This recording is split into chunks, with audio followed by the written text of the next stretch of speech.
दी pride India आणि SPYN यांच्या विद्यमाने महिला सक्षमीकरण प्रकल्पांतर्गत रुपवली गावात शेतकरी प्रशिक्षण कार्यक्रम उत्साहात संपन्न।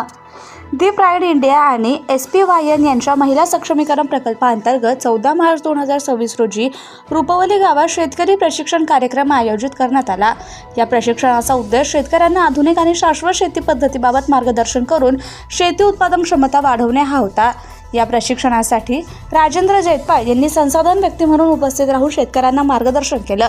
प्रशिक्षणादरम्यान मातीचे आरोग्य आणि मृदा परीक्षणाचं महत्त्व याबाबत सविस्तर माहिती देण्यात आली।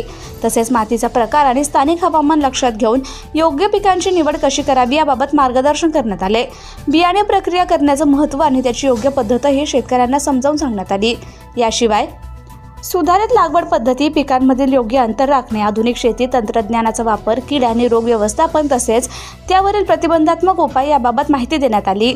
त्यासोबतच पाणी व्यवस्थापन आणि योग्य सिंचन पद्धती, पीक कापणीनंतरची हाताळणी आणि साठवणुकीच्या योग्य पद्धतींबाबत मार्गदर्शन करण्यात आले। तसेच फळबाग लागवड आणि त्याचे फायदे याविषयी शेतकऱ्यांना माहिती देण्यात आली। हा कार्यक्रम संवादात्मक पद्धतीने आयोजित करण्यात आला होता। यामध्ये शेतकऱ्यांनी आपल्या अडचणी आणि अनुभव मांडले, तसेच विविध प्रश्न विचारून शंकांचे निराकरण करून घेतले। यावेळी पूनम सुंभे, सरपंच रुपवली ग्रामपंचायत यांनी दी प्राईड इंडिया आणि SPYN संस्थेचे आभार मानले। सदर उपक्रम संस्थेच्या मानद संचालिका ईशा मेहरा, कोकण विभागीय व्यवस्थापक वसंत मोरे यांच्या मार्गदर्शनाखाली राबवण्यात आला। कार्यक्रमाचे नियोजन प्रकल्प समन्वयक जितेंद्र शिकवण यांनी केले असून संस्थेच्या कार्यकर्त्या ऐश्वर्या सुंबे आणि प्रगती जोरकर यांच्या सहकार्याने कार्यक्रम यशस्वीरित्या पार पडला। कृषी दर्पण न्यूज चॅनलसाठी मयूरेश जैतपाळ, महाड, रायगड।